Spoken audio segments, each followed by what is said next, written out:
자식을 둔 부모들은 앉으나 서나 자녀를 걱정하고 생각합니다. 하지만 부모의 나이가 들수록 자식과 부모 사이가 어색해지거나 멀어지는 경우가 있습니다. 오늘은 나이 들어서도 자식과 멀어지지 않고 자식에게 좋은 부모가 되는 방법 4가지에 대하여 법륜 스님의 말씀 전해 듣도록 하겠습니다. 첫째로 자식을 강아지처럼 키우지 않도록 합니다. 자식이 성인이 됐다면 더는 강아지처럼 생각하지 말고 어른으로 대접해주세요. 강아지처럼 모든 것을 다 해주려는 순간 부모의 마음에는 자식에 대한 집착이 더 강해집니다. 자식을 강아지처럼 키우는 순간 평생 자식을 돌봐주고 먹여줘야 하는 대상이 돼버립니다. 스님을 찾아오는 50대나 60대의 여성분들과 상담을 하면 대부분 자식 걱정 때문에 옵니다. 유학을 다녀왔는데 취직이 안 된다고 걱정이며 결혼해야 하는데 마땅한 배우자감이 없다고 걱정입니다. 그런데 자식도 20살이 넘으면 어엿한 성인입니다. 강아지처럼 계속 돌봐줘야 하는 대상이 아닌 자기 인생을 스스로 개척해 나가는 어엿한 어른이에요. 그래서 20살이 된 순간부터는 부모가 이것저것 관여할 필요가 없습니다. 내 인생은 내 인생이고 자식 인생은 자식 인생이다. 이렇게 생각해서 정을 끊을 줄도 알아야 합니다. 자꾸 헌신적인 사랑만 자식에게 주려고 하지 마세요. 자식과 좋은 관계를 꾸준히 유지하려면 냉정하면서도 옆에서 가만히 지켜봐주는 사랑이 더 중요한 법입니다. 또 다른 사례로 다 큰 자식이 직장을 그만두고 집에만 있어서 고민이라는 분도 있었습니다. 그런데 이야기를 들어보니 자식이 회사 일이 힘들다고 하니 직장을 그만두고 집으로 들어오라고 했더라고요. 그럼 이때부터 자식은 무슨 생각을 할까요? 내 인생 부모에게 의지해도 된다, 이렇게 생각합니다. 그래서 다 큰 어른임에도 불구하고 부모한테 돈 받아 쓰는 걸 당연하게 생각하고 직장 그만둔 것도 자신의 탓이 아닌 부모 탓을 하는 거예요.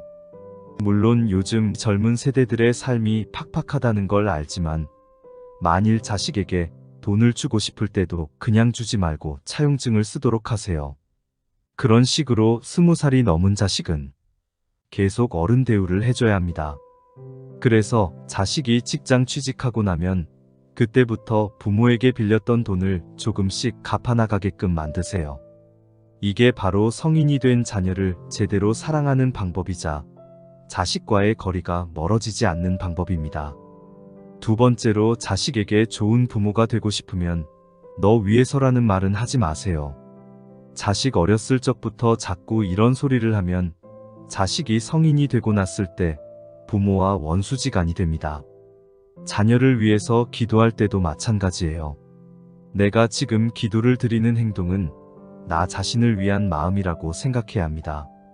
자꾸 너를 위해서 내가 이렇게 기도한다라고 생각하면 자식이 내 마음에 차지 않을 때 자꾸 화가 나는 거예요.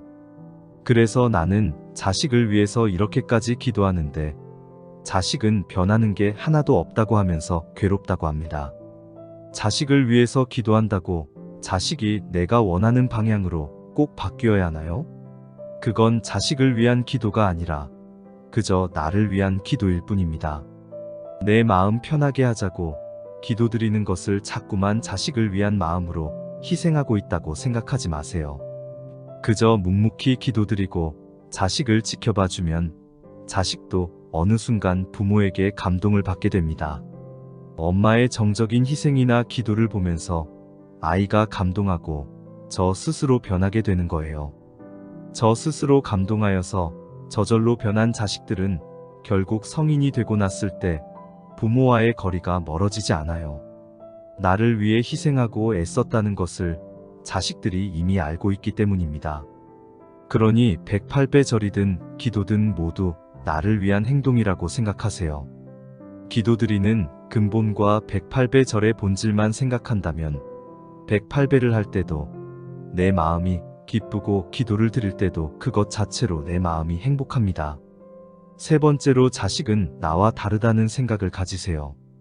자식 생각과 내 생각이 똑같을 수 없습니다. 내가 가고자 하는 방향과 자식이 바라보고 있는 방향은 다를 수 있어요.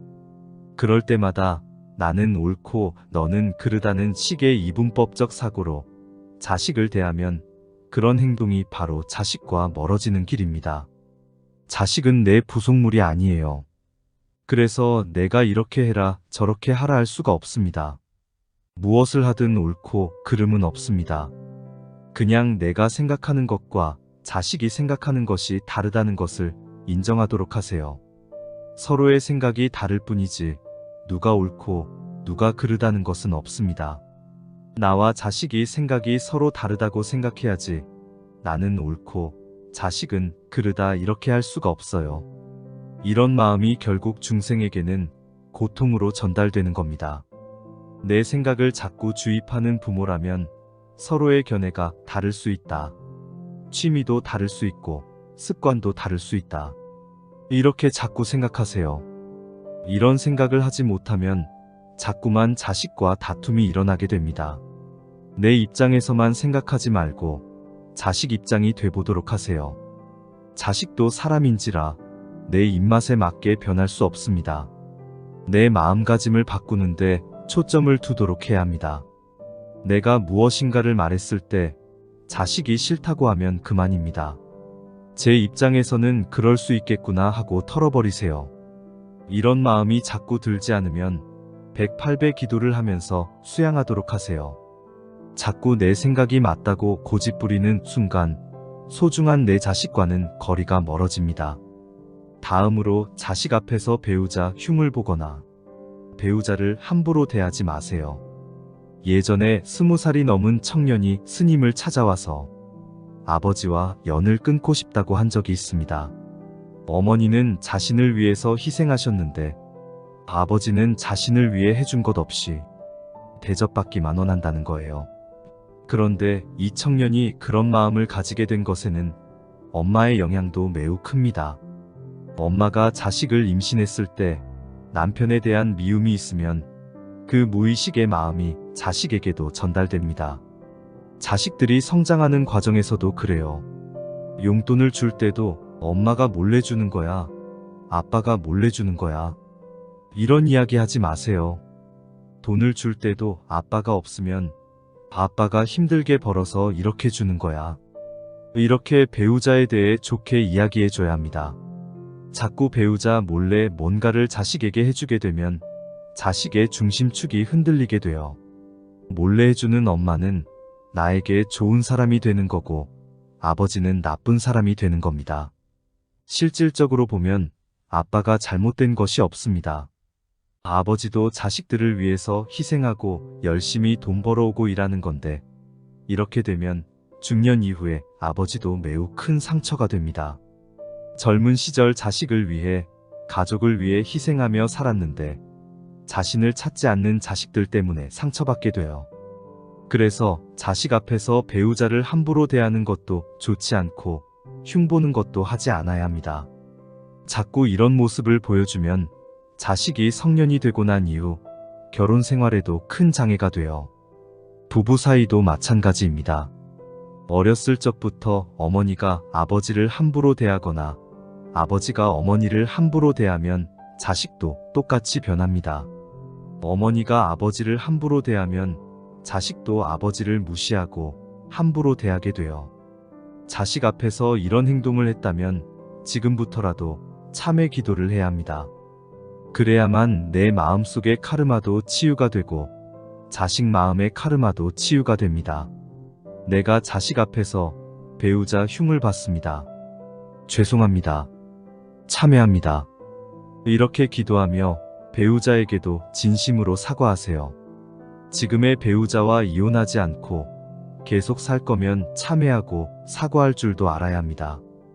불행도 내가 만드는 것이며 행복도 내가 만드는 것입니다.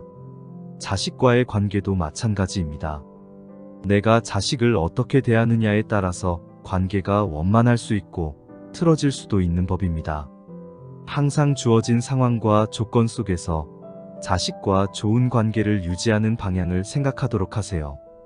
이게 바로 부모가 가야 할 길입니다. 오늘은 이렇게 자식과 좋은 관계를 유지하는 법에 대해 알아보았습니다.